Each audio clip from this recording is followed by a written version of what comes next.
স্বৈরাচার, দিল্লি যাবে রাজাকার, পিন্ডি যাবে রাজাকার, দিল্লি গেছে স্বৈরাচার, দিল্লি গেছে স্বৈরাচার, দিল্লি যাবে রাজাকার, পিন্ডি যাবে রাজাকার, দিল্লি গেছে স্বৈরাচার, দিল্লি গেছে স্বৈরাচার, দিল্লি যাবে রাজাকার, পিন্ডি যাবে রাজাকার, দিল্লি গেছে স্বৈরাচার। জামাত শিবির রাজাকার, এই মুহূর্তে বাংলা ছাড়, এই মুহূর্তে বাংলা ছাড়, জামাত শিবির রাজাকার, জামাত শিবির রাজাকার, এই মুহূর্তে বাংলা ছাড়, এই মুহূর্তে বাংলা ছাড়, জামাত শিবির রাজাকার, জামাত শিবির রাজাকার, এই মুহূর্তে বাংলা ছাড়, এই মুহূর্তে বাংলা ছাড়, জামাত শিবির রাজাকার, জামাত শিবির রাজাকার, এই মুহূর্তে বাংলা ছাড়, এই মুহূর্তে বাংলা ছাড়, জামাত শিবির রাজাকার, জামাত শিবির রাজাকার, এই মুহূর্তে বাংলা ছাড়, স্বৈরাচার আর রাজাকার, মিলেমিশে একাকার, মিলেমিশে একাকার, স্বৈরাচার আর রাজাকার, স্বৈরাচার আর রাজাকার, মিলেমিশে একাকার, মিলেমিশে একাকার। স্বৈরাচার আর রাজাকার। এবং তাদের কারণে সহাবস্থান নষ্ট হচ্ছে। কিভাবে দৃষ্টতায় আমরা কি কোনো বিষয় হলে সার্জিসরা যখন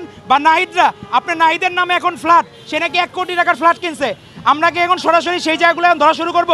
বাংলাদেশের মানুষ যে নতুন বাংলাদেশের স্বপ্ন দেখেছিল, সেই জায়গা থেকে সেই আগের সেই রাজনীতি তারা দেখতে চায় না। আজকে ধরেন কারো আগে ট্রেনে চড়তো, সে এখন 100 গাড়ির বহন নিয়ে যায়, সেগুলা নিয়ে আমাদের মনে হৃদয় রক্তক্ষরণ হয়েছে।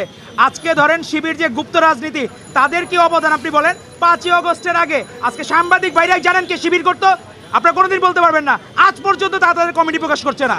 তো বাংলাদেশের মানুষ জানতে চায় কারা আসলে শিবির, কারা আসলে সেই রক্ষাটা পার্টির পৃষ্ঠপোষক, তাদেরকে চিনতে চায়। তো তাদের কারণেই বাংলাদেশের শিক্ষা ব্যবস্থার অবনতি ঘটছে এবং এটা আমরা দেখতে চাই না।